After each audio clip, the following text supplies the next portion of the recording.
Welcome back, everyone, to Game 5 of TSM versus the GIGABYTE Marines. It's come down to the final match. Yes, it has. This is going to be for everything. GIGABYTE Marines might have gone up 2-0 at the start, but TSM have staged an awesome comeback for themselves so far, and now only one gets to punch their ticket after this next game. They are riding the momentum train right now, getting two pretty convincing victories. At least Game 3 was very convincing for TSM, but then Game 4, I mean, they definitely fought back hard. They definitely did not entirely cave into the style of the GIGABYTE Marines, but at the same time, it's difficult to argue that GIGABYTE Marines did not make it easy for them at the very end, trying to go for the game-ending play. They could have been more reserved. They could have moved towards the Baron area, but instead they tried. They saw that ticket in their eyes and they wanted to go for it, and TSM were very quick to say no. Yeah, that's kind of the experience that you're talking about, right? That's the difference. TSM, a team that's got a long history of competitive League of Legends. TSM, a team that's from one of the regions that's considered part of the Big Five. You know, this is a team who's had experience with situations like those before, and so while a team like the GIGABYTE Marines could go in and say, look, we're going to pull the trigger, we're going to make this happen, this is our decisive trait showing up right now, TSM knows better. TSM says, that's not going to work against us, and they do not allow that to happen. And that might just be another hearkening back to what we were talking about. The GIGABYTE Marines are used to playing teams that they dumpster. Yes. And so when you have to play against a team that you can't just run over so easily, decisions that were previously correct suddenly become incorrect simply because your opponents can play against them. But they looked so good in so many ways, right? The way in which Optimus and Levi abused that level 6 spike on the Fizz. Oh, that was dirty. The way in which they just, the way in which they were able to find these skirmishes and picks. Remember that it was a kill onto Wild Turtle down in the Dragon, which they then rotated up to the top lane and turned into 2 more kills, which they then tried to end the game with. Like, this is a team that understands how to very swiftly use a small advantage, but it's about getting those advantages, because if you fall behind ever so slightly, TSM are the kind of team that will shut you down. Yeah, the synergy between Levi and Optimus was really nice in that game. Like you mentioned, the mid lane, the power spike at level 6, just as soon as that fish was available, Bjergsen was fish food, right? Multiple times we saw Wild Turtle enjoy the fun of Playful Trickster, Chum the Waters, collateral damage, destroying his entire health bar. It was not something where these guys were playing like a sloppy bad game. No. They just had a couple of very costly mistakes, especially that one that you said where they tried to push onto the Nexus and find the win, and those ultimately cost them. Now they've got one more chance to try to win here. And it's so exciting. We go to the final game. We get to see how things shift in the pick and ban. I feel like for TSM, they're just going to keep things the way that they are because it's now worked for them 2 games in a row. But I wonder whether or not that Gragas just becomes a first pick for Haunter, or whether or not they say, you know what, we're actually way more interested in keeping control over the Karma pick. You know, the Gragas, it was very potent. Stark played it well. But at the same time, Haunter was really able to step up and utilize the Nautilus very well, too. I mean, he certainly was. I felt like that in a lot of those fights, though, especially in the TPs that he used, were very reminiscent of the Haunter of the regular season. Well, he's definitely been stepping up in these past couple of games. He'll have to do it one more time to help TSM get the win here. Bans are looking eerily similar to what we've seen the past couple of games, Vedius. TSM has found their groove in terms of having these play out the way they want them to. The Ziggs and Kinnan both going to be taken off the table. Opponents responding with Shen and Lulu. Now, if this goes the same way as the previous games, it's going to be LeBlanc and Ivern to round it out. LeBlanc will come in. I feel like the Ivern's actually going to be left off the boards. And I wonder what they go for. Like, they could potentially ban the Gragas, or they could ban the Lot. But now I think you're asking TSM to first pick the Gragas, because almost, yeah. If they don't, then they're running out of answers, right? Do you then maybe pick a carry into it? Or do you instead just continue to pick the Karma? I mean, it's worked beautifully for Biofrost. It's given their laning phase a lot more consistency, I feel, especially when they were in that deficit in Game 4. They were able to come back thanks to the power that Karma does have during the laning phase. Well, they do decide to go for the Karma. They're saying, you know, Gragas is up, but we want the Karma more. So the Gambit from the side of the Marines to remove that pick that Haunter was able to use successfully into the Gragas has paid off. They now will no longer be able to have the Nautilus, and Grag still ends up in the hands of Stark. I I think that the Graves is fine. But I don't know. I feel like that when I look at Levi, I just want to see more playmaking from him. You know, like, I just feel that he's it doesn't so much seem like him. He's so much more proficient on champions like Elise and Lee Sin. But regardless, is what he's decided. This is the final game, so they have to be feeling confident. I'd be a little bit surprised if the TSM locked in the Ivern, because Graves has always been considered a counter pick into Ivern, largely because he can match the scaling. And while he doesn't provide the same level of utility, he certainly makes up for it in terms of damage. And when you think of early trading power, sure, Ivern has some pretty powerful ganks around the level 4 mark, but Graves can really match it if you end up in those small skirmishes. And Svenskeren in the last 2 games really has been a big factor in a lot of these fights. Well, with that Ivern picked up, it'll be the first time this series we get to see it. And TSM's going to go ahead and take Syndra It's going to be a fizz. This is definitely going to be a fizz from Optimus. No reason not to. Right there. Realizes he has to do it right now, too, or he'd get banned away. So Bjergsen, during the laning phase, this is very much like the Orianna matchup, but not quite as safe. In team fights, it's going to be so much easier for Optimus to be able to kill that Syndra. So we can talk more about that matchup when we get into the game. But now, 80 carries. Remember, the GIGABYTE Marines get first pick. Right. The best thing for them to do right now is ban away as many ADs as possible and lock in the first rotation, which is likely going to be the Ashe once again. Now, Slay, compared to his Ziggs, it definitely hasn't been quite the outstanding individual, but his arrows have been pretty consistent. And it's fascinating how TSM are actually shifting things up. So now I wonder whether or not they leave the Varus up, they ban away the Ezreal for GIGABYTE Marines, and then they look to try and get themselves an early Varus. Decisions. Pressure is on. 5th game of the series. One ban could make a big difference in how the game ultimately plays out and how the compositions ultimately take shape here. 4 seconds left. You can tell they're taking all the time possible to think this one through, and Lucian will be the ban. Huh. All right. I mean, okay, so I think the reason why they banned Lucian is because when you consider like a protect the AD composition, that makes a lot more sense, putting a Lucian in there rather than someone like an Ezreal. So basically both of the superstar AD carries that revolve around this build around a single champion build have been kind of taken off the board. Well, TSM definitely still has a team that's capable of peeling and protecting any kind of a carry between Karma and Ivern. It is so hard to kill somebody. They could very well go for a Camille top lane. Now, after the nerfs, she has been considered slightly lower in terms of value, but I feel that given Hauntz's performance in the last 2 games, and given how consistently he's actually been dumpstering on Stark, maybe you just take the gamble. Maybe you do lock in the Camille and you just look to play around Hauntz as your superstar carry. Well, Varus has been locked in for Slay. You can tell Turtle's thinking about that Ezreal by how long he's been sitting on the hover. His performance on the champion was good in game number 3. Looks like we're going to get to see him here in game number 5 as well. One more pick for TSM. What do you round this comp out with in the top lane? And the answer is Renekton. All right. Now this, Vedius, I'm looking forward to this one, man. Oh, because the last time we saw this, remember that Hauntzer just smacked Stark around. Yeah, he did. He did. That was the 3 solo kills. So this time... Wait, but what if it's not a Gragas top? Like, we talked about it last game where it could be the possible Gragas support. And it is! So... Okay. All right. You got me. Honestly, I'd say that is the perfect cornerstone to your prediction so far this split, is calling a Gragas support as Rumble is locked in. I called it last game, and I was a little bit off with that one, but... Doesn't matter. We forgot about that one already. This one's now. So the Gragas support coming out, up against the Karma. Interesting bottom lane, a lot of wave clear, but it's the top lane where things are going to get spicy, Captain Cloud. They are going to be good. You've got Renekton, you've got Rumble, you got big damage potential on both these two. You got huge mid-game power potential on both of these two. Either one of these guys could carry from the top lane. So I'm going to take my prediction game a step forward. And what I'm going to say is that at level 4, Svenskeren will gank top.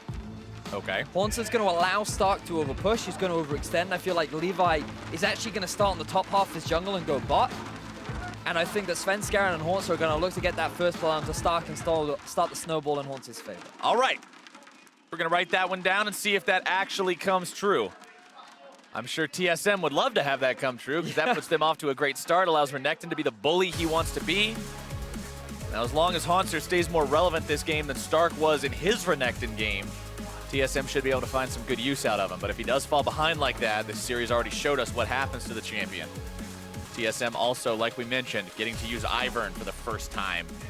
Champion banned away very frequently these days. Whether you're competitive, solo queue, anywhere, Ivern is strong. Oh, he is.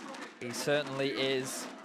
And now we get to see him come out from Svenskeren as we go in to what will be the final game of this best-of-5 series. The one for all the marbles, the one that decides who's got to play on Saturday and who gets to kick back and watch the games without a concern. Now Svenskeren will just hop, skip, and jump his way. That skin is so freaky. There's candy everywhere, and he has these really weird sound effects, and even his running animation, he's just a trip, man. Sweeper comes down very early, and they'll go ahead and get rid of those wards. Now, the funny thing is, this actually reminds me a lot of the North American finals, where you had 2 big wins for one team. You then had the comeback games for the other team, and then the 5th and final game was a tense, back and forth, extremely long game. That was such a good where it was game. all decided in the final fight. Is that going to be this? Captain I really Allen? hope that's this. The NALCS Spring Split 2017 finals were one hell of a series to watch. And this could go that same distance. We're already most of the way there. We just need this last game to be epic. As long as this isn't a wash, it'll be a phenomenal ending. Oh, and there are so many interesting players to watch, right? Optimus on this Fizz. The last time he went up against a Syndra, he demolished them. It was absolute carnage. Optimus even got himself a quadra kill in the top lane in that game. However, that Syndra wasn't Bjerg. And that Syndra was not Bjergsen. So let's see how he can stack up against the man who's been the #1 NALCS mid lane presence for a while now. And arguably the most consistent performer Right. throughout this entire series. Game 4, if it wasn't for his Orianna play, getting the outplay onto both Optimus and Levi, that fight could have turned out completely different. This guy has really been a big part of the success and the wins for TSM. And now he really does need to perform in what will be a difficult matchup for him. All right, bottom side, Slay and Archie going to be pushed back a little bit early, but when you've got Gragas support against Karma support, Karma's going to It happens. take over a little bit early on. Once Slay gets a couple levels under his belt, same for Archie, they should have a little bit more pushing power. Trading power is pretty decent too, but you just don't want to risk it against an Ezreal Karma simply because of how strong their poke is. Man, GIGABYTE Marines have come so far to get to this point. Throwing back to what we talked about when this series first began, a team that everybody was not even really putting on their radar in Group B, because Group B, after the group drawings were done, a lot of people looked at it and said, you know, this is the weaker of the 2 groups. The teams that everybody were watching, the Red Canids and Supermassive, those were in Group A. And then, so they were like, yeah, you know, we're probably going to see some cool moves out of Virtus Pro. We're going to see some stuff out of Lion Gaming. And, oh, yeah, you know, GIGABYTE Marines, maybe.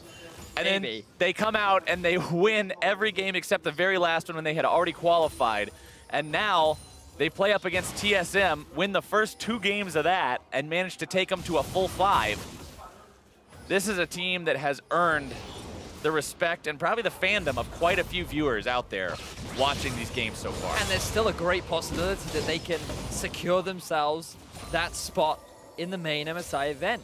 These guys have been playing exceptionally well. Levi has been given a lot of praise. Stark, at the very early on in the series, has been playing very, very well. Except for Game 3. Except for Game 3 and arguably 4. And right now, he's actually struggling in terms of farm. So Haunts has definitely been improving as the game progressed. But then, that's always an interesting conversation, isn't it? How much of, you know, a very lopsided matchup is one guy playing well and one guy playing poorly? Oh my God, is this the prediction? He was moving up there. He was, level 4. If the wave wasn't going the wrong way. Yeah. I was close. You almost had it. The ward from Stark will spot him out, as well as the minion wave pushing towards the tower.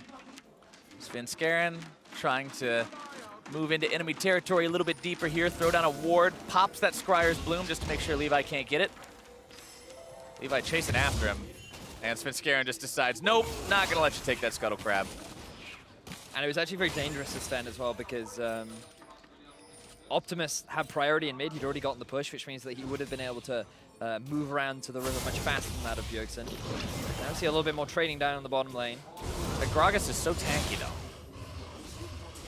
Hansard doing some good trades up in the top side against Stark, who is down slightly in farm, but nothing too crazy to write home about just yet. He will have a wave to farm up here, so down about one wave. Though. Sven chasing him completely away from this, denying him more. Now that is going to make this a noticeable difference. Yeah, did really well. He's going to lose out on a lot of farm experience, and gold will hurt him a lot. Somewhat what you'd expect from a Renekton, but as the game goes on, this Rumble will have a lot more value in terms of team fights. The big thing for Renekton, though, is he's actually paired up with the Karma as well. So his team fighting is much stronger than you'd naturally expect because he no longer gets kited as easily as he would have in the past. So Slay will certainly be having a rough time. We'll definitely be keeping an eye on how well Slay can deal with that massive croc heading towards him as we get to the point in the game where those two are going to be seeing each other. But right now, all Slay and Archie really get to deal with is a big face full of Ezreal and Karma, which is a whole lot of poke heading your way pretty much constantly. Yeah, that's why having that longsword and 3 health pots is always a bit of an advantage. Gives you a little bit more sustain. Deals with the ever-consistent presence of that Karma Ezreal bottom lane. And what I also thought was pretty interesting was that Bjergsen actually went for a very early Megatron cloak, rather, to get that, to be deal with that level 6 spike. He was like, I remember the last time this happened. And, I know what these guys do. You know what, I will adapt my playstyle. Not willing to play that game. Interesting thing to point out is that when they did make the level 6 play on him in the last match, he did not use barrier, even though he used flash. The barrier stayed up because he knew it wouldn't save him. So the Negatron cloak, along with the barrier, should be able to allow him to weather that storm. Yeah, certainly will. He's got flash up too, and I think Bjergsen's also showing just a lot of respect to Optimus. He doesn't have to win the lane right now. He knows that he has a farm advantage. He can just keep farming away. He'll pick himself up the blue buff, which means that in terms of scaling, he's going to be absolutely fine. The big thing that you have to bear in mind against the Fizz is you cannot allow him to get ahead. Doesn't matter if you go even, just don't fall behind. That is the worst case scenario for you to be in. Oh, we could see some craziness here, Vedius. Levi dropping a ward to try to keep his red buff protected. They want to steal this one. Svenskaren's going to try to channel, but he won't be able to. Having to flash away. The blast cone gets 2 of them over the wall. Svenskaren still gets off to the side. Bjergsen trying to keep himself in a decent spot. Hansard going to pop the ultimate. Optimus's ultimate not going to be doing a whole lot. Archie making his way into this fight means that TSM has to disengage. For some reason, I thought that Archie was a top laner. I'm like, hang on, how is there a Rumble and a Gragas in this game? And then I'm like, oh yeah, he's support, and he's roamed up from bottom lane. So Archie, he went back to base. He moved in with Levi. They recognized that the invader is happening, so they knew that if they had the 4 members, then they would have been able to get themselves a couple kills. But Bjergsen holding on to his E, so that any time Archie tried to go for the engage, he didn't have the level 6, so he didn't have to worry about the ultimate, and they're able to disengage. And you know, the nice part about Ivern, and one thing that I think goes unnoticed sometimes, is how nice it can be to always have a buff as well as give your buff over to your laners. It's a conversation that's been happening more and more as the champions become more popular, but it's really, really strong to be able to pass those off like that. Really obnoxious too. Something that we saw from the Dire Wolves actually was when their mid laner ran Talon. The fact that you could get a double buff whenever he wanted, paired up with an Ivern, meant that his laning was so much stronger than it should have been. Double buff. Yep. He's just going to get a quick refresh on that. It's not too bad for Fizz because he's not like that mana reliant. So he'll do okay during the laning phase. It's just going to make it harder because now Bjergsen has even that more much mana. more Yeah, spam exactly. forever. That mana well is never going to run dry as long as that blue buff is ticking. Bjergsen also with ultimate available. Optimus, his will be online here in just a moment from where he tried to use it earlier. Game is still 0-0. Longest we've gone in this series without first blood. Vedius. But now Optimus tries to walk into enemy territory as Svenskaren hops out.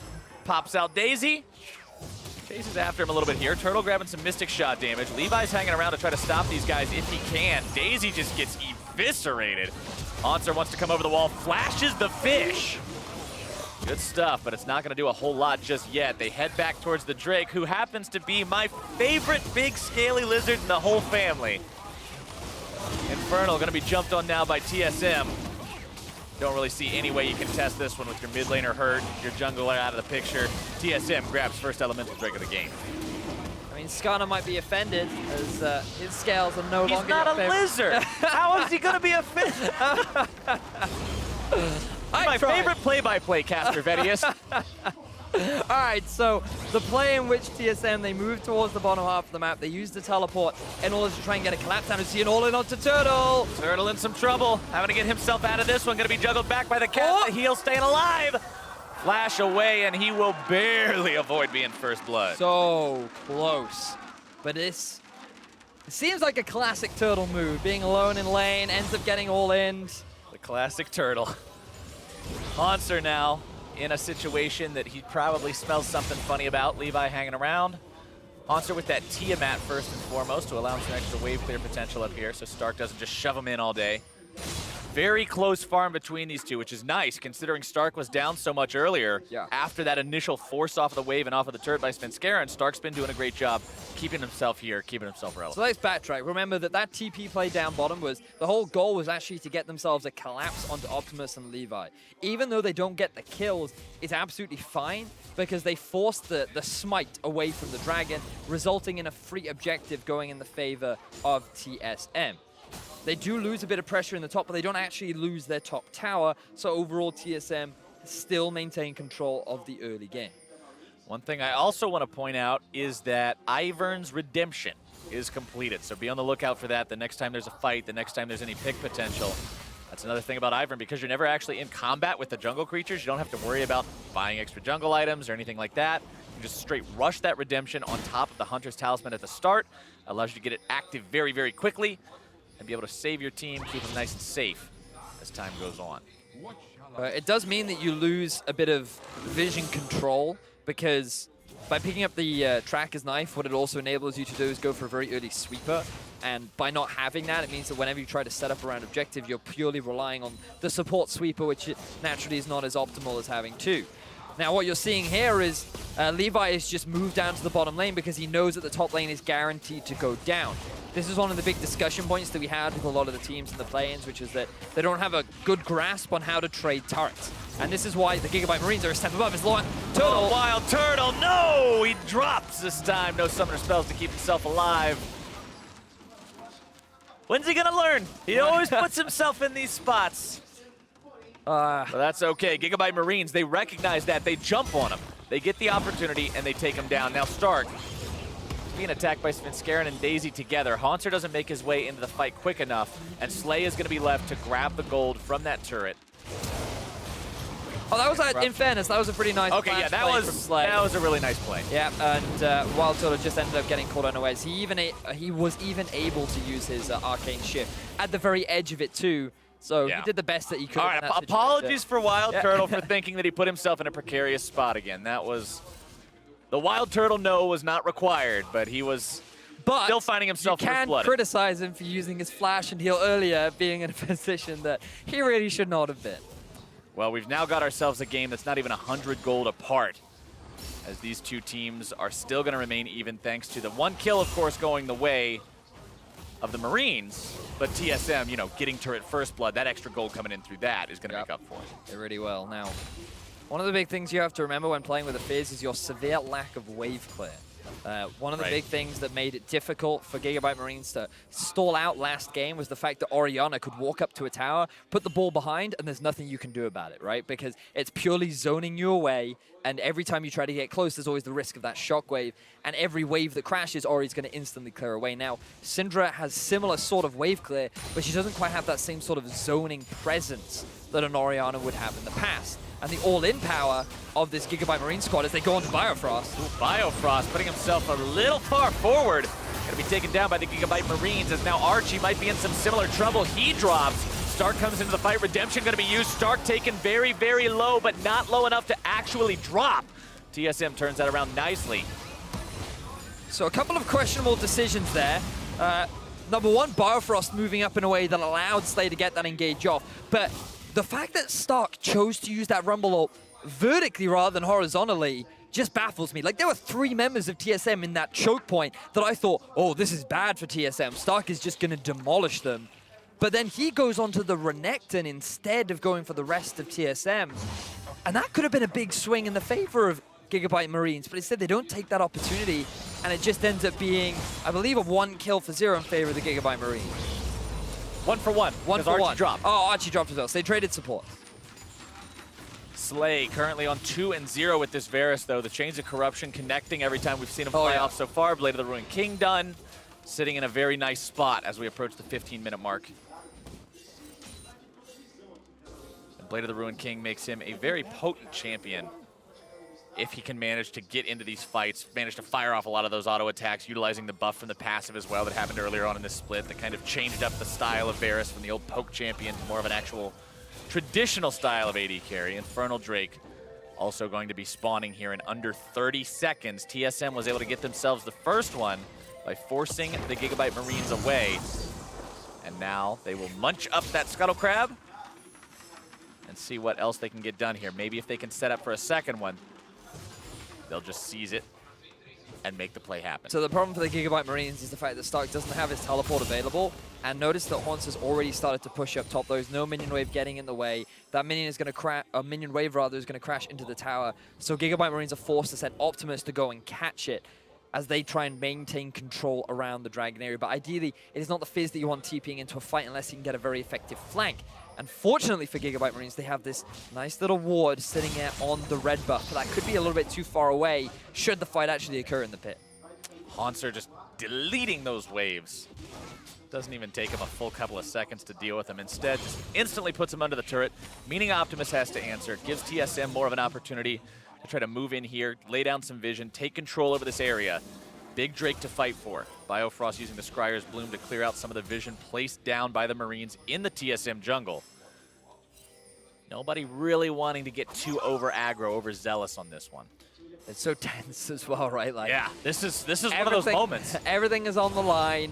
Nobody wants to be that player that loses your team the game, or... Yeah, when you go back and watch the VOD, nobody wants to see themselves being the person who died. Yeah. And it's like, that's why we lost. Yep.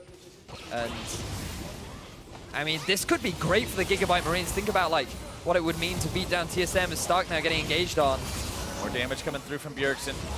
Probably wants to find at least one more orb. Goes for the ulti. Stark going to be brought very low. Biofrost and Bjerg still looking to chase this one down. And Flame going to be sidestepped as Levi makes his way into the fight. Biofrost gets himself destroyed as Stark turns on the burners and grabs the kill into Bjergsen. Svenskeren now going to be caught out. Stark goes down. Haunter's able to grab one kill. Might be able to find two. Dashing back over the wall, slicing and dicing, but he is going to be cooked up real quick.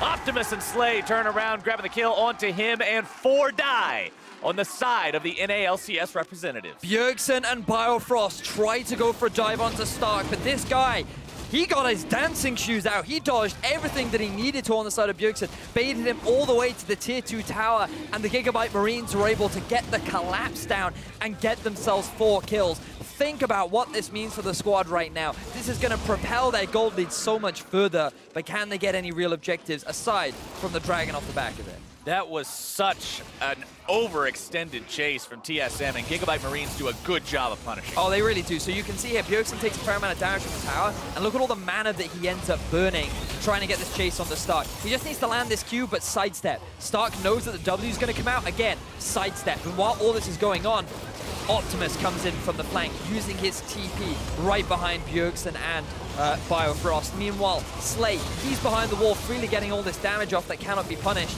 And the only real criticism for the GIGABYTE Marines is that, I mean, he should have gone back, right? He shouldn't have given away his life. He shouldn't have given that to Haunter. But overall, they still get all the kills that they want. They're able to get themselves the Infernal Drake. And think about the momentum that this will now give them.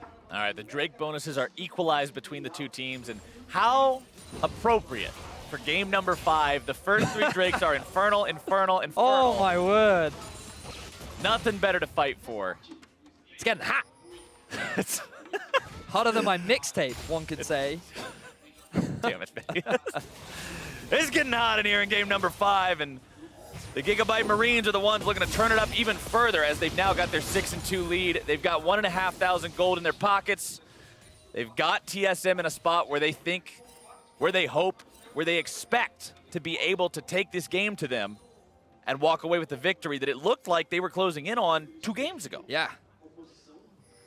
But now they've still got to prove it. They've still got to manage to translate this into a win, which can be very hard, especially considering TSM, like we mentioned back in game number 3 when they had such a dominating performance over the Marines, is playing like a different team than they were for the first half of this series. They certainly are. Now, the Marines, they're it becomes a little bit difficult because while Stark is pretty strong, he's not as strong as Haunter. And Haunter did not have the same kind of laning phase that Stark did when he was playing Renekton. So he's got a full 60 CS advantage over his lane counterpart. He has a level up over him. And so he will constantly apply pressure onto that Rumble. You can't really send Optimus into that matchup either because there's no confidence that he should be able to win it. And ideally, you want to keep Optimus into the lane wherever the Syndra is. So GIGABYTE Marines, they're hoping to try and find themselves a pick because in terms of the side lanes, they can't really exert enough pressure to rely on the 1-2-1 to be able to get themselves a few extra turrets here and there. Stark's just being bullied around relentlessly by Haunter at this point. You can tell where that CS advantage is coming from as Levi will secure his own blue buff, keeping that away out of the hands of that thieving Ivern. As Wild Turtle will continue to just stay posted up here in mid lane, not really worried about any potential to collapse on him right now, as you did see the Chain of Corruption used the last time they shoved the wave up. Optimus forced back by Bjergsen, as Sven and Bio both hang around seeing if they can get anything in case the little fish tries to hang around too long. And I love this from TSM, the fact that every time you see Svenskeren moving around the map, Biofrost is always there with him, utilizing the fact that he does have the Sightstone. So that you have that additional vision, the fact that you don't have all those wards coming out from Sven, you have that protection. And then the Bjergsen is just there lying in wait so that if they catch someone, you have the ability to pick and burst that target down. So you have this 3-man roaming squad, and then immediately, look, Bjerg is back up to the top lane, maintaining control over this side wave, making sure that GIGABYTE Marines are never in their prime position in order to try and catch a target out. And if we're talking about GIGABYTE Marines in their prime, let's look back at Levi. 2-0-4 on this Graves, 100% kill participation, no deaths so far.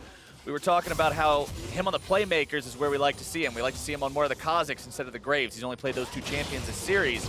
So far, both Graves games have been losses, but this one, he is looking really good on it. He's looking like the star player he needs to be. He's looking like this superstar from the GPL region that he's known for.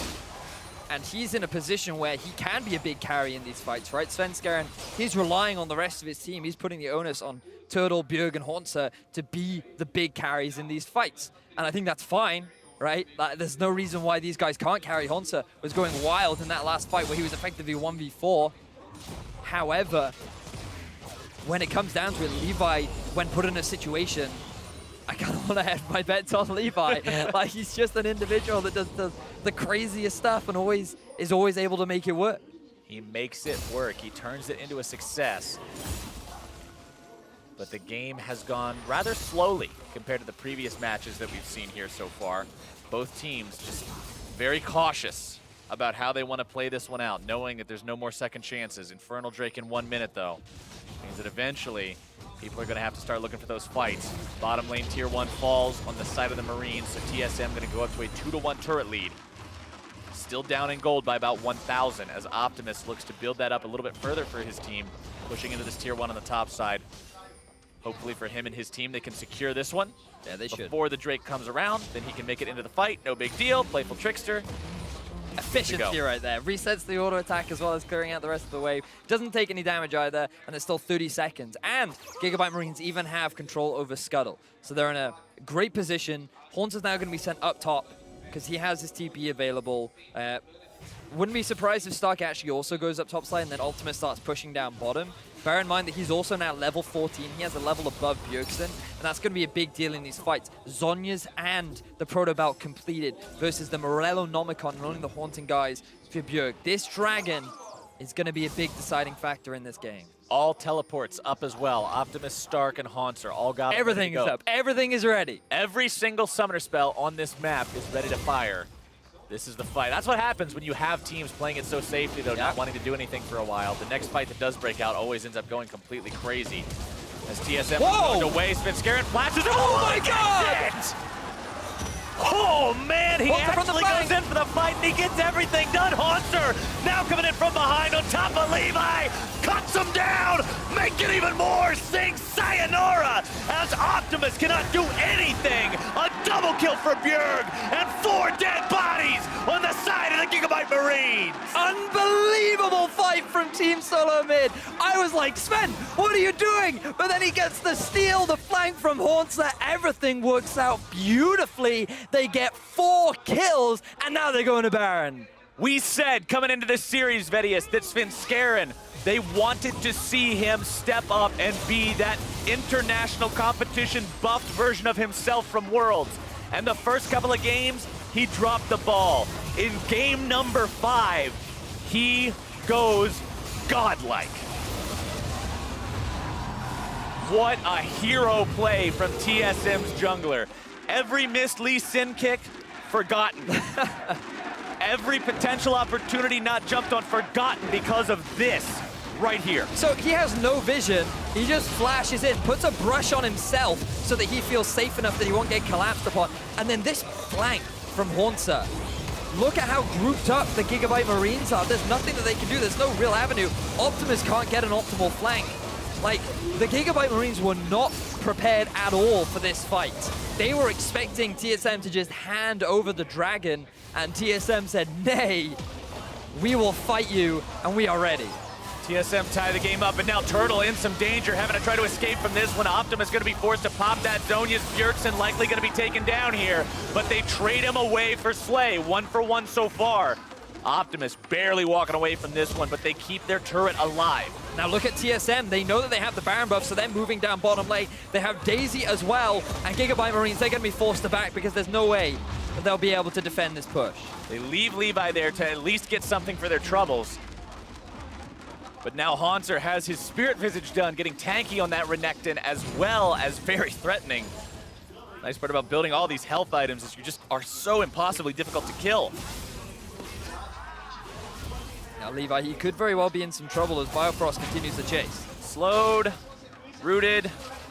Biofrost continuing to look for something if he can find it, but all he finds is a couple more Marines waiting for him, so he doesn't really want to go in there anymore.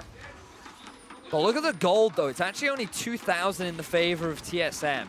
They get themselves a fair number of turrets, but it's actually still equal to that of the GIGABYTE Marines. This mid lane still holds strong for Optimus and the crew. But Haunter's just, now he's reached the flame horizon. He is having an immaculate game. 16 to the level 13 of Stark. Oh my words. Yeah, that's not even a close contest there in the top lane. Is now Stark getting himself jumped on yet again. Haunter, at this point, you don't even care about the turret damage almost. Just hanging out, putting more damage into this one.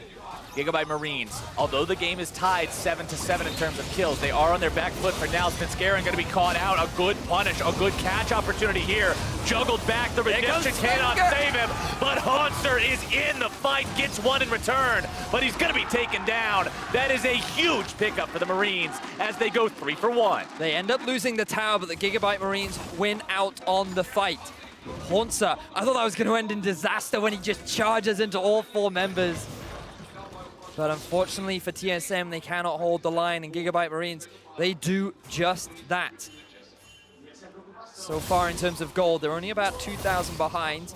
Levi is getting stronger and stronger by the fight. And you can just hear Sven, he's just trying to zone away some of the targets. He's not expecting Slay to use his own brush to get him caught out. And then just watch Haunter, you think, oh, this is going to be bad. Stark drops so quickly, but they just keep cutting back. Slay and Levi doing their best to make sure that he stays at arm's length. And they're able to win out in the fight 3 for 1. Meanwhile, off to the side, Biofrost just gets dunked on by Optimus. He got dunked. Yeah, he couldn't. There was absolutely there was no nothing analysis there. It was just, here is bucket, fall in it. Fizz did Fizz stuff, and Karma died. Rip to Biofrost. 0-3 and 7, though, contributing to 7 out of 8 of the team's kills so far this game. Wild Turtle has opted for a Hex Drinker to try to stay alive a little bit better against that Fizz. Who knows? Maybe it'll help him out. Stark also a big threat. Does a lot of AP damage, so that could end up being the difference between life and death for Turtle as these fights go on. 4-1 and 5 for Levi, who now has Blade of the Ruined King and Black Cleaver done on that Grave. All right, fair. I mean, Blade of the Ruined King's strong, right? Sure. Why not build it on Grave? Build it on everybody.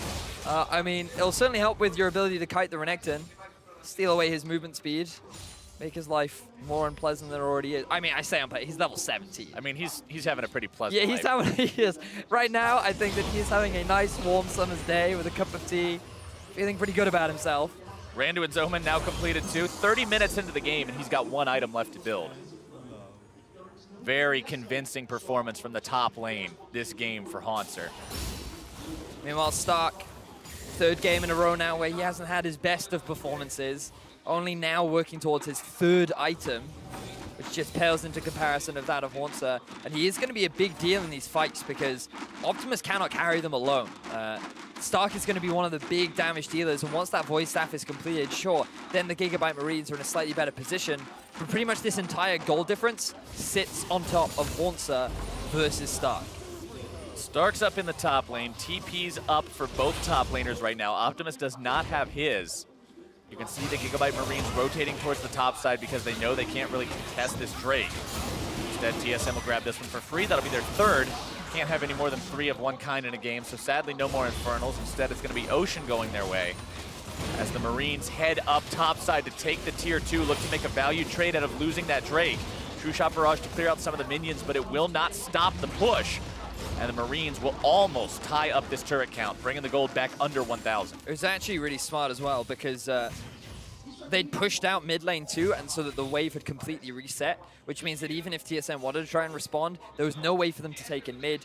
Bottom lane was being caught by Optimus, and so it was a very easy tower taking the top lane for the GIGABYTE Marines. So now 1,000 gold, that's like nothing at this point in the game. So close, so even. The real disparity is because of Slay. He's very strong right now, especially with his itemization being completed, even though he is a little bit behind in terms of farm, which is made up for by that of Archie. But like, this is becoming a very long game, very tense. So close. Even with the Baron, you'd think the TSM would snowball that heavily in their favor, but they were only able to get a couple of tier 2 towers. Still largely in their control when you just look across the vision, a lot of it invested towards the bottom side. But Baron, with it spawning in about 30 seconds, that is where the vision really needs to be invested for both teams. And GIGABYTE Marines need to be ready to take that fight. We need to see some of that decisive, coordinated team fighting that we were talking about from games number 1 and 2. If these guys want to take down TSM around this Baron fight.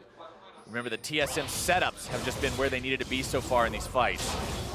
As now Haunter puts himself in a spot trying to solo out Stark, but this isn't really going to be much of a solo attempt for long. Haunter goes just way too ham, puts himself in a spot where he can almost take down 2, but almost taking down 2 is worse than definitely taking down 1, and TSM loses their big top laner. Yeah, and bear in mind that Levi, he went top, but the moment he realized that Haunter was dead, immediately started making his way towards the Baron. He knew that TSM would try and rush this objective down, and with Levi and Archie in the vicinity, there was no way in which TSM could commit because both TPs have just come off cooldown.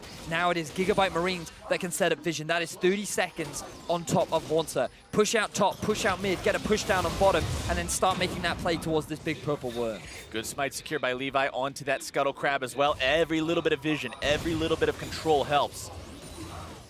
And Levi wanted to make sure he got that one for his team. We talked back in game number 1 about how he was winning a lot of smites against Finskaren, and we saw this game how Finskaren won a really huge one against him. So ultimately, if this series fate comes down to a 50-50 at Baron, it couldn't be much more poetic than that. Oh, that would be great. But this game, it's just going above what I was expecting. I did not realize that the GIGABYTE Marines had this within them. There was an element of me that thought, maybe if they play like they did versus Lion, they could bring it to TSM. And that's exactly what they did. They did do that. But TSM, they just fought back so well in games 3 and games 4. And the GIGABYTE Marines now, they are bringing it even to TSM. And regardless of win or lose, they can be proud of their performance because these guys have shown up huge on the international stage. 34 minutes in, I think we can safely say that this game did go the way of a close game 5. Oh, it did. And considering we're 500 gold apart between these two teams, it's only going to keep going like that until we eventually have one of these Nexuses explode, but it might just come down to the final team fight. Who knows? 5 turrets to 4 turrets, though, so inhibitor line still completely intact for both teams. But look at the 2 side waves. They're actually pushing in favor of TSM. Top is stacking up nicely, bot is stacking up big, which means at the moment Stark or Optimus get spotted on one of these side lanes, that gives a big avenue for TSM to try and force a play in mid. Svenskaren and Bjergsen hanging around from the side there. Not really going to find the opportunity to do a whole lot. Here you go. Stark going towards bot side. Optimus heading towards topside. TSM will have the opportunity to do what they see fit around the Baron pit here for the next few seconds. Chicken camp fought over by both sides. At this point, they're just fighting over anything they can possibly find. Now TSM, they have vision control around the entrance to this Baron area. GIGABYTE Marines are really lacking in terms of vision. By chucking that control ward over, they'll have a little bit more. But it's difficult for them because if they face check, that is the pick opportunity that TSM find, and then they very swiftly translate that into a Baron. So they have to just make sure they have control of the sideways, and then once TSM are forced to try and respond, that is when you start moving in ever so slightly deeper to start regaining some of that control. And now, look at the darkness from Optimus. He has no idea where the enemy is, but they will certainly spot him out. Optimus behind enemy lines. The GIGABYTE Marines might look for the pinch here. They're starting it. Such Here we go. a tense moment in this game. It could go to heaven or hell for either team, depending on who plays it right. Two-shot barrage comes through. Turtle jumping over the wall for a little bit of extra damage. Bjergsen looking to make the stun onto Slay. Not going to be doing it. Chains of Corruption come out and lock him down, but it will not result in much. The push now heading towards mid lane as Optimus comes up from behind. Lichbane, Void Staff, Proto Belt all at the ready. Mid lane tier 2 just barely dropping to the minion aggro as TSM backs away. Haunter, Elixir of Iron up, chasing Optimus out of there. Over 4,000 health on this Renekton. So playing a very patient game, TSM, they already had the push in mid when they were fighting over their own vision, which means that it was a very easy transition after Slay had used his ultimate to just quickly take down that tier 2 in the middle lane. Very calculated, clean macro play. And now with the dragon spawning, that's actually the Elder. Look at this two-man unit coming out from both Wild Turtle and Svenskeren. And they're going to try and rush this down. Let's see how GIGABYTE respond. TSM trying to keep attention from GIGABYTE Marines in this top part of the map, and they're just going to take it. This is not a team that you can expect them to dilly-dally around and not make a call. TSM now have to try to stop GIGABYTE Marines from taking that Baron. Equalizer comes down. Haunter might be in some trouble. Bjergsen going to be using the Zodius to survive the fish. Turtle tries to shift forward. Haunter's going to be taken down, but they trade him away for a Stark. It's 1-for-1. Archie taking some damage in the backline. Optimus still looking to find the damage onto Turtle if he can. Zonia's Hourglass giving himself alive. A double kill for Bjergsen. Slay! Now he's going to get himself away. Slay takes the kill into Svenskeren. It's a 2-for-2 as both sides have low health. The piercing arrow finds its way into Turtle's back, and TSM has priority on the mid lane. But they're all going back to base. The top laner and jungle die for TSM, but the mid and top die for the GIGABYTE Marines. That was such a close fight. That could have gone either way. If anybody made even the slightest bit of mistake, that could have been game. That could have been Baron.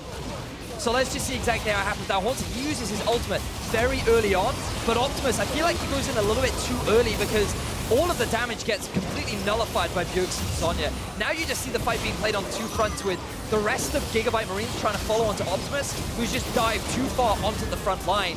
And then with Bjergsen, with a very quick flash to avoid the rest of the damage from Slay, it just results in a chaotic team fight where just the front line ends up getting focused down. Optimus trying to clean up the back line, but I think GIGABYTE can get themselves the Elder Drake. GIGABYTE Marines onto Elder Drake. True Shot Barrage does not steal it away. It was a decent effort, but Levi is on top of that with a smite secure, and now these guys have themselves in a pretty nice spot. Granted, that burn isn't going to be nearly as strong as it could be. They've only got one Elemental Drake, but it's still a very significant buff. The true damage over time is nothing to underestimate. And you deny it from TSM, right? That's also a big thing. Keep it away from your opponent. So by having control over top, they've been able to push down bot. This vision line needs to move from the bottom half of the map to the top side now for the GIGABYTE Marines. TSM, though, they still have main control of the sideways. Oh, Haunter, he could be caught out. Haunter popping the ulti very, very early here. Fighting back against Optimus, getting some very nice damage down on that one. Stark still looking to burn him away if he can. More TSM reinforcements are coming in. Haunter looking to make the play, and he's got the flash into the stun. Now Optimus getting back. That's 1-0 TSM. Haunter playing that beautifully, buying more than enough time for both Bjergsen and Biofrost to make their way down and provide support. GIGABYTE Marines thought that they were the ones that were able to find the pick, and if they got that kill, that could have been disaster for TSM. But now the TP is coming in, and TSM have their eyes on the Baron. Haunter in the pit, clearing out some of the wards. Smokescreen doesn't actually hit Baron Nashor, so it won't aggro him just yet, but TSM will take care of that aggro real quick. Still 25 seconds. before Stark is alive and can come into this fight. Keep in mind, though, Haunter does not have his ulti to properly participate either. TSM still trying to stay on top of Baron if they can. They've got it down below half. Daisy's going to be used to buy some time for as long as possible. Baron is staying aggroed, but he's just not being hurt. The TSM damage threats are focusing their effort over onto the GIGABYTE Marines, and Archie is going to be dropping first. Daisy's still alive. Bjergsen going to be using the Zhonya's, escaping away from the fish yet again, and Baron will go to TSM. TSM play the calm, cool game as they slowly take the Baron down. They utilize the brushes to deny vision from Levi, and GIGABYTE Marines, rather than try and go for the 50-50 smite, they try and force TSM off that objective. TSM, they do not get afraid. They take their time. They know they have the numbers advantage, and the threat of that Rumble ultimate isn't there. So they're able to pick up that objective. And now with the Elder Dragon running off, it is TSM that are in the better position to close out this game. You can see Optimus hanging around near the TSM red buff, hoping that maybe Turtle or Bjergsen would walk too close, somehow pathing through there to try to get himself a free kill, but that's not gonna happen today. Guardian Angel now done on Haunter, his final item. Look at the difference in itemization between him and Stark. It's pretty big. It's pretty stark. Yeah. I normally resist doing those, but I couldn't resist it. I know. It's That's fine. my We're bad. 41 minutes into game 5. You're allowed I felt one. bad about it, but I just had to do it. That one's for you, freak. As now the GIGABYTE Marines, they're on the back foot. Their big buff has worn off. It's TSM who's got the big buff under their belts. They're the ones pushing up. But the side lane setup from TSM is not optimal. They need to be playing on all 3 lanes to properly use this Baron. And at the moment, they're just trying to group up. And I think that with the wave clear of Levi and Slay, they're going to be buying plenty of time. You also have the Rumble ultimate too. But TSM, they still have 2 minutes left on this Baron buff. They can still continue on with their siege. And the big threat that you have with Syndra is the ability to find a pick. You land one stun and that target's going to die in an instant. Plus, these brushes from Ivern can make it very difficult to properly retaliate against TSM when they jump backwards like you saw Turtle do right there, back into the brush. You don't know where he might be in there. You obviously have a pretty good idea, but he can shift around ever so slightly. And that can be the difference between a hit and a miss. Pushing, continuing in the mid lane from Haunter, who, as we've seen demonstrated multiple times this game, has no fear whatsoever. A very large wave of minions from the Marines crashing into the top side of the TSM base, though Haunter having to back himself up a little bit here as TSM decides to make their charge. Going forward, Stark gonna be juggled around a little bit for now. Daisy doing her job and just containing him as TSM will break open the GIGABYTE Marine base and take down inhibitor number 1. Now looking to make their retreat before any sort of a punish happens. The top lane still just being pounded by that minion wave. Now, one option here for the GIGABYTE Marines is if they just try and stall the backs, they could actually TP to the top lane and rush that tower down. But with the threat of the Baron passive being used to salt the backs, Levi a little bit slow there, but still. TSM, they walk away with exactly what they want. They've been able to get the bottom inhibitor. The Baron going to be wearing off in 30 seconds. Means that this is a prime position to start playing around the next Baron. With that objective gone, it will start feeding gold into Stark. And bear in mind, the later this game goes, Renekton's not going to get any stronger, but No. Rumble certainly is. Rumble will get much more fierce as this game goes on. Rabadon's Death Cap, Void Staff, and Leandry's. He's actually still really scared. He is, and he still has space for control wards. That's his plan. He put his deficit in so that he can help the team out with vision.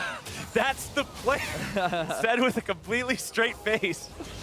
I went 1-5, and I'm at 100 CS deficit so I can buy control. Exactly. Now, look at TSM. They're grouping at 5 man. They still have the Baron buff just about to wear off.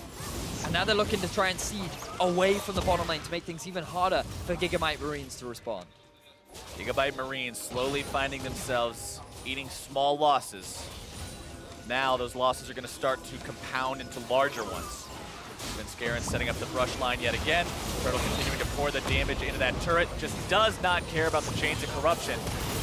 1 or 2 more hits to go and that turret is going to fall. The Baron Enchanted Siege Minion will do the job on its own, taking that one down. And now the second inhibitor will come under fire. The TSM push continues. So now the Baron buff has worn off. Notice there is a big stack down in the bottom lane. And GIGABYTE Marines, they have to somehow find a fight. Haunter just hanging off on the flanks, zoning Optimus away, making it extremely difficult for him to really get the engage that the GIGABYTE Marines want. But there's no reason for TSM to stop their pressure. Looks like this could, nope. Nope, Optimus looked like he might have been going towards that, but immediately decides against it. Still located just south of TSM's current position. Turtle getting auto attack after auto attack in onto that inhib. That's inhibitor number 2 going the way of TSM. Levi gonna be stunned up, more bursts coming through. With Syndra ulti down, TSM is happy to disengage this one, take that inhibitor as their prize, and now comes the march up mid lane, the quest for the final inhibitor to lock this game away. And let's think back to how this all culminated into what it was. Stark dying in the bottom lane, 2v1 against Hauntzer. This was TSM buying enough time for Hauntzer to turn around and get that pick, which enabled them to have the numbers advantage to then move towards that Baron.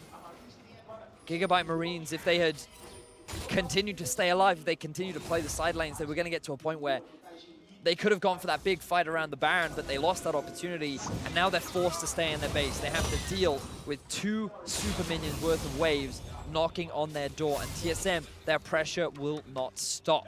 Full builds are being struck by multiple people across both teams now, Vetty. As you can see, the mid laners, Bjergsen now done. Optimus very, very close. Levi done with his build as well. You can say the same thing for Svenskeren because he's keeping those control wards in there. But both teams are just getting so close to the end game. Eventually, we're going to have that game-ending fight. We're already 46 minutes into the game. Levi forced to flash out. TSM burning a valuable summoner spell, almost catching him out there. For the GIGABYTE Marines, the next fight is likely the last one. Next big fight. I don't count losing an inhibitor as a fight. That's fair. Oh, that tower is being demolished by TSM. The zone from Syndra being enough. There's only 1 inhib left for the GIGABYTE Marine. They need to make something happen soon. They can't afford to have themselves 3 inhib. Yep. They don't have the wave clear for it. GIGABYTE Marines, will they pull the trigger? Flash is down for Levi, but everything else is up. Optimus is here and ready now too. Stark's got his equalizer ready to fire. Root Caller over the wall finds Levi, but nobody really wants to jump in on that. GIGABYTE Marines pushing out. Here we go. Hauntzer going to be hit by the Chum the Waters. Not the target they need though. Piercing Arrow is also flying out. TSM immediately disengaging as soon as they see that Fizz ultimate come through, but now that that's down, this could be a window for them to potentially make some kind of an opportunity happen. Look at TSM, they're rushing towards the Baron now. They know that there are super minions in the bottom lane, super minions in the top. Optimus's ultimate and Stark's ultimate are both down, and those are the big ultis they have to be careful of when being forced into this pit. This is the safe play for TSM. Hauntzer's going to be providing peel, keeping everybody else away. Archie's not going to be allowed to walk up like that, and Baron is secured, no contest. TSM, they're playing this so calmly right at the end of the game. They're not being too risky with any of their decisions. They know that they have a composition that at this point in the game is too strong for the GIGABYTE Marines to handle. Fizz has not found a successful flank once coming into the later portions of these fights, and now with the Baron buff, they're looking to take the final inhibitor down. Inhibitor number 3 goes bye-bye, but inhibitor number 1 has respawned. Keep that in mind. They're in the bottom lane. It's up and running yet again, so there's still hope for the GIGABYTE Marines to maintain control over that one. TSM moving down towards that Elder Drake that's now going to be spawning. For the second time this game, and the fight breaks out. Levi going to be taken very low. The damage coming through. The stun over the wall. Archie is down. And TSM has found themselves 1. Can they make it 2? Equalizer going to be burning, but it does not matter. Here they come, TSM, trying to get themselves this win. Unstoppable for Bjergsen. It's a 3 versus 5, and the Marines are going to have to find a miracle. Optimus is able to get 1, almost able to make it 2. The Zhonya's Hourglass, he does get the second. Now can he get himself out? Playful Trickster will not be enough, and Levi and Slay will have to hold this somehow. They pop the GA on Haunter. Turtle jumping into the fight.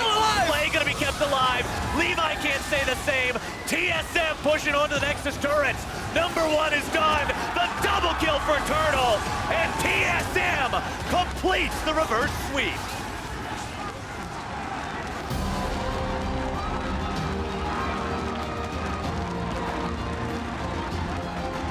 North American fans breathe a collective sigh of relief. And so did TSM, look at them. That is not the faces of a team that demolished their opponents. That is the team that looks so relieved to find that series win over the GIGABYTE Marines. And if you're GIGABYTE Marines, you can't even feel bad walking away from this one, because this is a team that, like we said going into this, for North America, for the NALCS, and for the LMS, the two regions that were sent to the play-in stage after normally being considered one of the big five, your goal coming in here is to make a statement, to say, look, we don't belong in the play-ins, just give us the direct invite next time. TSM is relieved to get out of that series with the GIGABYTE Marines with a 3-2. TSM is relieved to have defeated them as opponents, and the GIGABYTE Marines have shown that they are indeed a team that can hang with some of the best out there. GIGABYTE Marines, they showed their stuff, but as the series went on, TSM adapted. They found ways to take advantage of the style of the GIGABYTE Marines, and a part of me is a little sad that we didn't see Levi go on to something like the Elise, like the Lee Sin, because I feel like he could have done more, but he didn't play badly. His Graves in the final game was fantastic, and both teams, they made it such an enjoyable series. It was so back and forth, so tense. GIGABYTE Marines, they fought so hard, and TSM, they had to work hard. They had to play their best in order to bring it to the GIGABYTE Marines, and they will lock that spot in the MSI main event, but damn if they didn't earn it. They definitely had to fight tooth and nail to earn that spot, and don't forget, we're going to be seeing GIGABYTE Marines again on Saturday. They have one last chance to earn their spot in the main event. But for more on how TSM earned their spot in the MSI groups, we're going to send things over to the analyst desk. Thank you very much, guys. Just have to say, just insane comeback from TSM. That was an insanely close series. There was so much to look out for. There were definitely moments in that game as well where GIGABYTE Marines almost had the victory, and those guys played an amazing series up against TSM, just so I can say amazing a few more times. It was impressive from those guys, to be sure. Even right down to the end, there's a moment where, Optimus goes in, and it looks all in favor of TSM, but you never quite know. Like 2-3 members, the GA starts falling at TSM, and suddenly you think, what could happen here? But it wasn't quite enough. They couldn't quite hold on. But yeah, it's so tense, even down to the end of Game 5. And when we look back on it, there were definitely a few moments during that game where if you were a North American fan, you may have thought this is over. And as we look at our first replay, it's definitely one of those moments. You think everything's going good, Bjergsen's going in, it just all goes south. Yeah, and the moment that Bjergsen unfortunately starts missing everything, a bit of the blue suede shoes out of Stark here on the rumble, left, right, being able to dodge all of the spells. Running Bjergsen completely out of mana and surviving means that the rest of the GIGABYTE Marines were able to come in and collapse on their opponents here in TSM. And this is something that we're actually seeing, a reoccurring trend once again from TSM throughout this entire series, is they get a sniff and they actually follow it to the ends of the earth to try and find the kills in their entirety. And it does often backfire. But I think the important thing in this last game specifically is that was one of the few times that it happened, because after that there was a long period of the game where TSM were going to one inhibitor, not taking a fight, moving back, moving to a second, and not actually engaging on single picks. There were times where Optimus could have been caught out, but it would have forced a fight, and TSM knew that they were ahead and could close the game out a lot slower than having to rush in. And it was good to see that adaptation. It was good to see that patience coming in for these guys overall. But one moment where that aggression paid off for them was we saw them in the Dragon Pit. In our Acer replay, you can see an insane turnaround from Svenskeren. And just this was the moment where TSM ensured their way back. Yeah, the flash in over the wall there. This is a one-way trip. It's not like he's looking to follow up off the root caller there and jump in, but they knew that they could get it. The TP had already been coordinated by Hornser, and at that point, this was one of the few times where a perfect equalizer maybe would have done a whole lot of things for the GIGABYTE Marines, but the fight was basically already over at that point. Those equalizers just generally weren't landing. The size of the balls on Svenskeren to flash over that wall, that was a very manly play. Syndra was late to the party, had no idea what was going on, but it always works out when a Renekton is actually just that large. We heard Flowers saying the cast, and it's very true. Redemption for anything. Anything else that went wrong in that series, if you're a TSM fan, the reason that you come back into that game is because of that play from Svenskeren. And they kept it going, and I feel like GIGABYTE Marines were able to make one or two blows back, but for the most part, after that play, TSM remained, as you were mentioning earlier, much more calm, much more controlled. Yeah, and there was points in the game, I would say, after that, where you feel like GIGABYTE Marines, they had a strategy they could have implemented. You know, the 1-3-1, the use of teleports, something that could have actually perhaps got them over the line against TSM, but it was a lot more slow pace. They actually controlled the pace of the game with the vision. That's the big thing as well. They were mapping everywhere that the GIGABYTE Marines were going. It's interesting, too, because as we take a chance to look at the last fight, you can see this is the patience from TSM that we saw consistently throughout the game, except for in this instance where you see it's the GIGABYTE Marines overstepping just a little bit, but they finally see an opportunity in TSM, too. Yeah, they find Archie when there's a significant distance between Optimus and the rest of his team, and they're able to carry it forward, and then it looks great. They've already taken out 2. Finally, Optimus joins the fight. You realize why they were so scared of him for a lot of this game. Ends up taking 2 out with him, plus the GA. At this point, maybe if somebody else is alive, maybe if there's one other member, they can survive, but they've already fallen. Archie got caught at first, and then it was too much. And credit to Slay, right? He's got all the kills in this game. He's not meant to be the carry of the team when you look at the GIGABYTE Marines. The Vietnamese side looks at the mid laner, looks at their jungler. Occasionally, Stark has a good performance, but he actually did pick up the slack a fair bit, especially in these team fights, trying his best to actually get them over the line. And you can see how close it was. If that flank had come in earlier, if that Fizz had come in, maybe this would have been a game in the favor of the GIGABYTE Marines. But this perfectly, I think, is a nice example of our series. Very back and forth overall, and at the end of the day, TSM still, once they found a lead, once they had an advantage, they did not make the same mistakes that they had made in the past. Yeah, it was just very difficult for the GIGABYTE Marines to take more consistent fights, like the 2 Infernals that went over to TSM earlier, plus just the abundance of dragons and buffs that kind of went through the Elders, and that just meant that by the time they were finally ready to fight with this Fizz, they were throwing out like an equalizer to try and catch people out after the fight was already done, a Fizz, fish to try and catch people on the back end, and using all of these abilities to slow down their ability to actually fight. TSM never played into it. All right, well, we've been talking about it for a bit now. To hear more about that series, we're going to send it over to Shox, who's standing by with an interview from TSM's mid laner. Thank you very much, guys, and I'm standing by with none other than Bjergsen. TSM completes the reverse sweep, so I think the first appropriate question is, are you relieved that you guys were able to turn it around? I mean, of course, I'm really relieved. It was some really bad first couple of games, and they actually played really well, and it was really obvious that they weren't afraid to play aggressive, they weren't afraid to take risks, and yeah, it was a really fun team to play against because it was obvious that they came into this match knowing that they had to give it their all to win, and that's what they did. They just played so aggressive. Yeah, definitely. And of course, you guys were coming cold because this is the first time that you take to the stage here. So how did you kind of adjust to their aggressiveness game to game, and how did you get more comfortable with it as it went on? I think it was just kind of getting used to how they played, because in scrims, kind of everyone plays aggressive, but these guys took it up a notch and played even more aggressive than people kind of do in scrims, and especially when they're playing like the Zed and the Fizz, and even kind of like the flex pick with Gragas, they're a really versatile team, and I think once we get more and more comfortable on the stage, we were able to, it was more about anticipating their plays, and in the early games we weren't very good at anticipating what they were doing, and the further we got in the series, the better we were at anticipating what they were doing, and that helped us a lot. And then you get to a game 5 where the tension is incredibly high. You guys had given up an Infernal Drake at the 17th minute, and then for the second one, Sven decides to jump in blind and steal it and turn it around. Did he give you a heads up, or did he just go? I mean, we weren't really in a position to fight it before it died, so he was like, I'm going to go for the steal, because so many of these games were decided off the dragons. There were so many Infernal Drakes and Mountain Drakes, and they got pretty much all of them. I think a large majority of why this series is so close is that they had better dragon control than us, and they got just all the right dragons. So in Sven's mind, he's like, we're not giving up another dragon, so that was really good. Yeah, it was by you guys. So when you take a step back now, obviously you had to come here and play the play-ins before getting to the main event. The fact that it went to 5 games, is that adding some doubts, or is it just good that you got that out of your system and that you had a couple of more games to prep?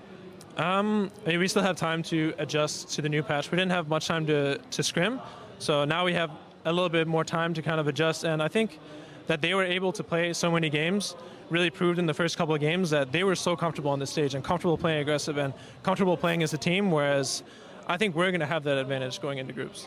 I think so as well. Well, thank you very much. Congratulations. Bjergsen and TSM, they make it and beat the Marines. Back to you guys. Thank you, Shox. Always interesting to hear about comfort on stage. Surprised to hear that a team like TSM may have struggled with that a little bit, but I guess it does kind of make sense when an MSI spot is on the line, even after you've already proven that you're the top team in your region. Yeah, absolutely right. And the unbridled aggression of the Vietnamese side is enough to confuse and perhaps worry anybody coming into a best of 5, especially if they have that comfort actually backing them up. And I love that. He talks about how scrims, people just go aggressive, and turns out that the GIGABYTE Marines just go, okay, well, we were playing some scrims yesterday. I guess we'll play some more again and go just all-out aggression. I loved watching it. I'm looking forward to watching them again on Saturday. Very exciting. See how they play on Saturday, but that gives us a chance now to look at the bracket. With their win today, TSM have promoted to the MSI group stage. We will see who joins them tomorrow in our match between the TCL's Supermassive and the LMS's Flash Wolves. And as you mentioned, despite their loss today, the GIGABYTE Marines still have a chance to play in Rio. On Saturday, they will face the loser of tomorrow's match, with the winner of that match earning the last spot in the group stage. So pressure is now on for GIGABYTE Marines, and we'll find out tomorrow if it's the Flash Wolves or the Supermassive who have to face them. That is a big matchup. Turkey, who always put up good results, now have to face the Flash Wolves, perhaps one of the most successful non-Korean teams that has ever been at an international stage. Those guys winning IEM, putting up big results all the time. It's a big, tough test. And it excites me too, because if we give it in favor of Flash Wolves, right? Flash Wolves go down, they have to play against this hyper-aggressive Vietnamese team. If Supermassive go down, probably one of the more controlled teams we've seen, smart macro play. Can they maintain that smart macro play against GIGABYTE Marines? Because when even TSM is getting caught up in the bloodbath, you got to imagine that nobody is going to be safe against these guys in terms of playing an aggressive game. And it will be curious to see how tomorrow does play out, because again, the GIGABYTE Marines try and embody the Flash Wolves in terms of how they play League of Legends. So tomorrow could be a good peep show of what we're actually going to get for Saturday. Very exciting indeed. Well, before we sign off, a quick reminder that MSI capsules are available in the store. Capsules are loot chests unique to MSI, and in each container you have a guaranteed esports skin shard, 2 additional skin shards, and an increased gemstone drop rate for all you Hextech Annie. If you want the Soul Stealer Vayne, you want the new Daria skin as well. The catch, however, is that you can only buy these on broadcast days, so be sure to check those out today, tomorrow, and Saturday as well. However, that's going to do it for us here. So on behalf of myself, the casters, the entire broadcast crew, thank you so much for watching, and we will see you guys all tomorrow.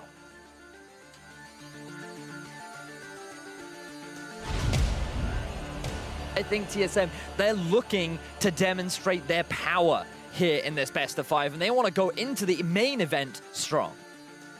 Don't exactly get away with it. Now they're going to be turning the aggro right back onto him. Svenskeren trying to flash away, but first blood. And GIGABYTE Marines have taken Baron Nashor. Haunter now working his way into the pit, able to find 1, not going to be finding 2.